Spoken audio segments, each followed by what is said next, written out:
Hello guys, welcome to Uttarakhand education diary. तो आज की क्लास में हम उत्तराखंड आबकारी प्रवर्तन सिपाही और वीडियो वीपीडीओ तथा अन्य जितने भी ग्रुप सी के अंतर्गत एग्ज़ाम होते हैं उनके लिए हिंदी का प्रैक्टिस सेट 10 लेकर आए हैं। तो इससे पहले यहाँ पर 9 प्रैक्टिस सेट दिए जा चुके हैं। यदि आपने उन्हें नहीं देखा तो प्लेलिस्ट पर जाकर आप उन्हें ज़रूर देखिए। तो सभी आगामी ग्रुप सी के एग्ज़ाम्स के लिए ये प्रैक्टिस सेट महत्वपूर्ण साबित होंगे। तो आज का प्रैक्टिस सेट 10 है। तो बिना देरी किए आज की क्लास को शुरू करते हैं। तो पहला प्रश्न है, मनः धन बल की सही संधि क्या है? तो इसका सही आंसर है ऑप्शन सी अर्थात मनोबल। तो ऑप्शन सी इसका राइट आंसर है। अगला प्रश्न है, हंसाना क्रिया क्या है? तो हंसाना किस तरह की क्रिया है? तो दिए गए ऑप्शंस में इसका सही आंसर ऑप्शन सी है, हंसाना प्रेरणार्थक क्रिया है। तो ऑप्शन सी इसका सही उत्तर है। तो अगला प्रश्न है, प्रेम सागर किस प्रकार के समास का उदाहरण है? तो प्रेम सागर में उपस्थित समास कौन सा होगा? तो इसका सही उत्तर तत्पुरुष समास अर्थात ऑप्शन बी इसका सही आंसर है, इसमें तत्पुरुष समास है। अगला प्रश्न है, यथाशक्ति में कौन सा समास होगा? तो यथाशक्ति में समास है अवयवी भाव समास, जिसका प्रथम पद अवयव होता है। तो ऑप्शन ए इसका सही उत्तर है। अगला प्रश्न है, अवरोध शब्द का विपरीतार्थक शब्द क्या होगा? अर्थात अवरोध का विलोम शब्द कौन सा होगा दिए गए ऑप्शंस में से? तो इसका सही उत्तर ऑप्शन ए है, अनवरोध होगा। तो ऑप्शन ए इसका सही उत्तर होगा। अगला प्रश्न है, जो आकाश में विचरण करता हो के लिए एक शब्द क्या होगा? तो आकाश में विचरण करने वाला, इसका सही उत्तर ऑप्शन डी है, इसे कहा जाएगा खेचर। तो ऑप्शन डी इसका सही उत्तर है, खेचर। अगला है, परि प्लस छेद परिधन छेद की संधि से निर्मित शब्द होगा कौन सा? तो परिधन छेद मिलके बनेगा परिच्छेद, जो कि ऑप्शन सी इसका यहाँ पर सही उत्तर होगा, ऑप्शन सी परिच्छेद। अगला प्रश्न है, निम्न में से किस शब्द में अयादि संधि है? तो अयादि संधि है ऑप्शन सी नायक। नायक में अयादि संधि उपस्थित होती है। तो ऑप्शन सी इसका सही उत्तर है। अगला प्रश्न है, नीता कपड़े धोती है वाक्य में क्रिया है, तो यह किस प्रकार की क्रिया है? तो इसका सही उत्तर ऑप्शन बी है, सकर्मक क्रिया इसमें उपस्थित है।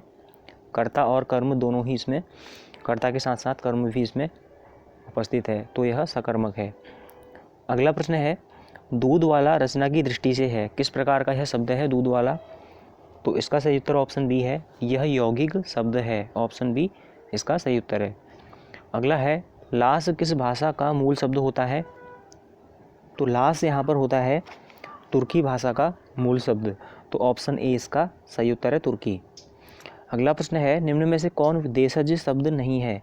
तो दिए गए ऑप्शन में से देशज नहीं है, खिड़की देशज है, कलाई देशज है और तेंदुआ भी देशज है, लेकिन चरखा देशज शब्द नहीं है। तो ऑप्शन सी इसका सही उत्तर है, चरखा। अगला है, यह पुस्तकें किसकी हैं? तो यहाँ पर जो प्रश्न है इसमें हमें वाक्य को शुद्ध रूप में बताना है, अर्थात जो हमको वाक्य दिया है वह अशुद्ध है और उसका शुद्ध रूप क्या होगा दिए गए ऑप्शंस में से हमको यह बताना है। तो यह पुस्तकें किसकी हैं, इसका शुद्ध रूप क्या होगा? तो इसका सही उत्तर हो जाएगा ऑप्शन ए होगा, अर्थात ये पुस्तकें किसकी हैं, जो ऑप्शन ए में दिया गया है इसका शुद्ध रूप होगा। तो अगला प्रश्न है, इसके बाद वे वापस लौट आए, तो यहाँ पर अशुद्ध रूप है, तो इसका शुद्ध रूप दिए गए ऑप्शन में से कौन सा होगा? तो ऑप्शन ए अर्थात इसके बाद वे लौट आए, तो यह इसका शुद्ध रूप होगा, ऑप्शन ए इसका सही उत्तर है। अगला प्रश्न है, गर्दन उठाना किस मुहावरे का अर्थ है? गर्दन उठाना, तो इसका सही उत्तर ऑप्शन सी है, प्रतिवाद करना। ऑप्शन सी इसका सही उत्तर है, प्रतिवाद करना। अगला प्रश्न है, निम्नलिखित में से कौन सा विपरीतार्थक शब्दों का युग्म सही नहीं है? तो कौन से जो शब्द युग्म है जो एक दूसरे के विलोम इसमें नहीं है? तो वीर का कायर जो कि सही है, रथ का विरत विलोम यह भी सही है, शीत का उष्ण यह भी सही है, और अग्र का अंत, तो यहाँ पर इसमें यह गलत है, अग्र का पश्च होता है। तो ऑप्शन डी इसका जो आंसर है सही है। तो यह सही शब्द युग्म नहीं है। तो अगला प्रश्न है निर उपसर्ग से बना शब्द कौन सा है? तो निर उपसर्ग से बना शब्द है दिए गए ऑप्शन में से ऑप्शन ए निर्भय। तो ऑप्शन ए इसका सही उत्तर है। अगला प्रश्न है जिसकी परीक्षा हो रही हो के लिए एक शब्द कौन सा होगा? तो जिसकी परीक्षा हो रही हो तो उसे कहा जाता है परीक्षार्थी। तो ऑप्शन ए इसका सही उत्तर होगा, परीक्षार्थी। अगला प्रश्न है धर्म विमुख शब्द में प्रयुक्त समास कौन सा है? तो धर्म विमुख में प्रयुक्त समास है अपादान तत्पुरुष। तो ऑप्शन डी इसका राइट आंसर, अपादान तत्पुरुष। अगला प्रश्न है उदक किस शब्द का पर्यायवाची होता है दिए गए ऑप्शंस में से? तो उदक होता है पर्यायवाची किसका? तो यह होता है जल का पर्यायवाची। तो ऑप्शन ए इसका सही उत्तर है, जल। अगला प्रश्न है निम्न में से किस शब्द का बहुवचन ईया प्रत्यय के प्रयोग से नहीं बनाया जा सकता? तो अर्थात किस शब्द के अंत में ईया लगाने पर उसका बहुवचन नहीं बनेगा दिए गए ऑप्शंस में से? तो यहाँ पर जो ऑप्शन डी है किताब, तो किताब या इस तरह का बहुवचन इसमें नहीं बनाया जा सकता। तो ऑप्शन डी इसका सही उत्तर होगा, किताब। अगला प्रश्न है निम्नलिखित में से किस शब्द में दीर्घ संधि नहीं है? तो दीर्घ संधि किस में नहीं है? तो इसका सही उत्तर ऑप्शन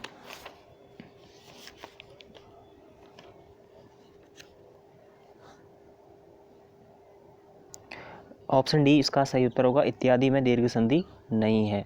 तो ऑप्शन डी इसका सही उत्तर है। अगला प्रश्न है संज्ञा अथवा विशेषण से बनने वाली क्रिया क्या कहलाती है? तो संज्ञा अथवा विशेषण से बनने वाली क्रिया कहलाती है नाम धातु क्रिया। तो ऑप्शन बी इसका सही उत्तर है, नाम धातु क्रिया से कहा जाता है। अगला प्रश्न है यह आम मीठा है, इस वाक्य में मीठा कौन सा विशेषण है? तो मीठा इसमें विशेषण होता है विधेय विशेषण की श्रेणी में इसको रखा जाता है। तो ऑप्शन सी इसका सही आंसर है। अगला प्रश्न है वह सेब खा रहा है, इस वाक्य में सेब है, तो किस प्रकार की संज्ञा है सेब? तो इसका सही उत्तर ऑप्शन बी अर्थात समूहवाचक संज्ञा है। तो ऑप्शन बी इसका सही आंसर है। अगला प्रश्न है पुष्प तत्सम शब्द के लिए हिंदी में तद्भव शब्द क्या होगा? तो पुष्प का जो कि तत्सम है इसका तद्भव बताना है। तो इसका सही उत्तर ऑप्शन ए है, फूल होगा। तो ऑप्शन ए इसका सही उत्तर है। अगला है कबूतर किस भाषा का मूल शब्द होता है? तो कबूतर है फारसी भाषा का मूल शब्द। तो ऑप्शन ए इसका सही उत्तर है, फारसी भाषा। अगला प्रश्न है फ का उच्चारण स्थान क्या होता है? तो फ की ध्वनि कहाँ से निकलती है? तो इसका सही उत्तर ऑप्शन सी, ओष्ठ से इसकी ध्वनि निकलती है। तो ऑप्शन सी इसका सही उत्तर है, ओष्ठ। अगला प्रश्न है भाषा का वह रूप जिसका प्रयोग सामान्य जनता अपने समूह या घरों में करती है उसे कहते हैं? तो उसे कहते हैं क्षेत्रीय बोली, उसे कहा जाता है। ऑप्शन बी इसका सही उत्तर है, क्षेत्रीय बोली। अगला प्रश्न है निम्नलिखित शब्दों में से कौन सा अशुद्ध शब्द है दिए गए ऑप्शन में से? तो यहाँ पर जो अशुद्ध शब्द है उसको बताना है। तो इसका सही उत्तर ऑप्शन ए है, जो पुनर्विचार की यहाँ पर वर्तनी लिखी गई है वह शुद्ध नहीं है। तो ऑप्शन ए इसका सही आंसर है। तो पुनर्विचार को इस तरह से लिखा जाना चाहिए,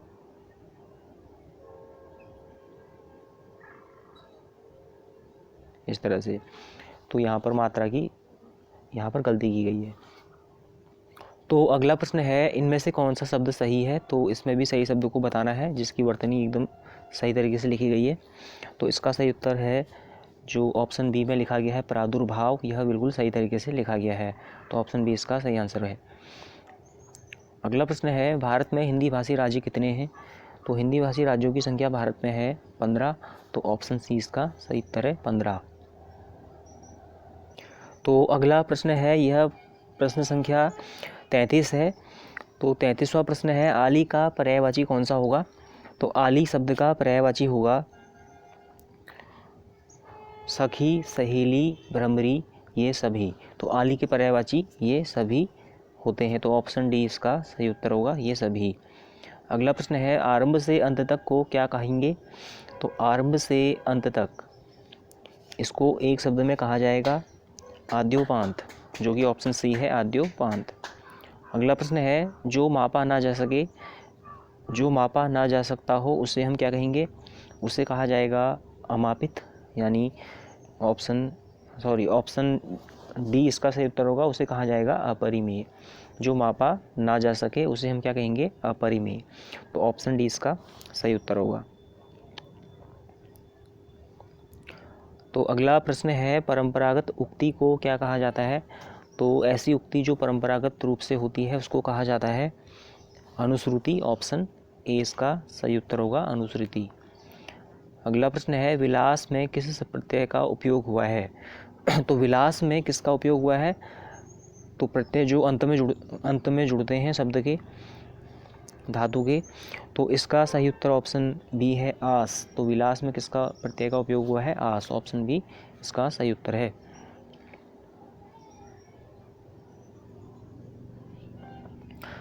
तो अगला प्रश्न है, बोली में कौन सा प्रत्यय है। तो बोली में प्रत्यय बताना है। तो इसका सही उत्तर ऑप्शन ए है, तो ई है। तो ई बड़ी मात्रा ई इसका सही उत्तर होगा, ऑप्शन ए। तो अगला प्रश्न है, अत्यंत का संधि विच्छेद क्या होगा। तो इसका सही संधि विच्छेद बताना है अत्यंत का। तो सही उत्तर है इसका अति धन अंत, जो कि ऑप्शन बी है। तो अति धन अंत हो जाएगा अत्यंत। ऑप्शन बी इसका सही उत्तर है। तो अगला प्रश्न है, जगदीश में कौन सी संधि है। तो जगदीश में संधि है कौन सी, यह है व्यंजन संधि। ऑप्शन बी इसका सही उत्तर है, व्यंजन संधि। अगला प्रश्न है, निरोग में कौन सी संधि होगी। तो निरोग में संधि होती है विसर्ग संधि। ऑप्शन ए इसका सही उत्तर है, विसर्ग संधि।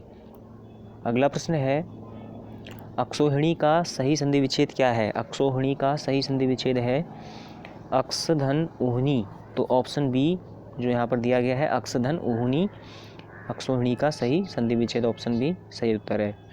अगला प्रश्न है, साहित्य लहरी किसकी रचना है। तो काफ़ी प्रसिद्ध रचना साहित्य लहरी यह है सूरदास जी की। ऑप्शन ए इसका सही आंसर है, सूरदास की। अगला प्रश्न है, सूर्य साहित्य किसकी आलोचनात्मक कृति है। तो सूर्य साहित्य है हजारी प्रसाद द्विवेदी जी की आलोचनात्मक कृति है। तो ऑप्शन ए इसका सही आंसर है, हजारी प्रसाद द्विवेदी। तो अगला प्रश्न है, आकाशदीप किसकी रचना है। तो आकाशदीप रचना है जयशंकर प्रसाद। ऑप्शन बी इसका सही उत्तर है, जयशंकर प्रसाद। तो अगला प्रश्न है, अंधायुग किस प्रकार की रचना है। तो इसकी यह जो रचना है यह किस प्रकार की है, इसका क्या प्रकार है दिए गए ऑप्शंस में से। तो ऑप्शन सी, यानी यह एक काव्य नाटक प्रकार की रचना है। तो ऑप्शन सी इसका सही उत्तर है, काव्य नाटक। तो अगला प्रश्न है, परमौषध का सही संधि विच्छेद क्या होगा। परमौषध का, तो परमौषध का सही संधि विच्छेद होता है परम धन औषध। तो मिल जाता है यह परमौषध। तो ऑप्शन सी इसका सही उत्तर है, परम धन औषध। अगला प्रश्न है, सुरेंद्र में कौन सी संधि है। तो सुरेंद्र में उपस्थित संधि है गुण संधि। ऑप्शन बी इसका सही उत्तर है।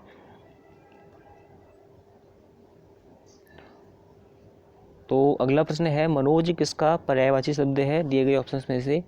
तो मनोज होता है कामदेव का पर्यायवाची। ऑप्शन बी इसका सही उत्तर है, कामदेव का।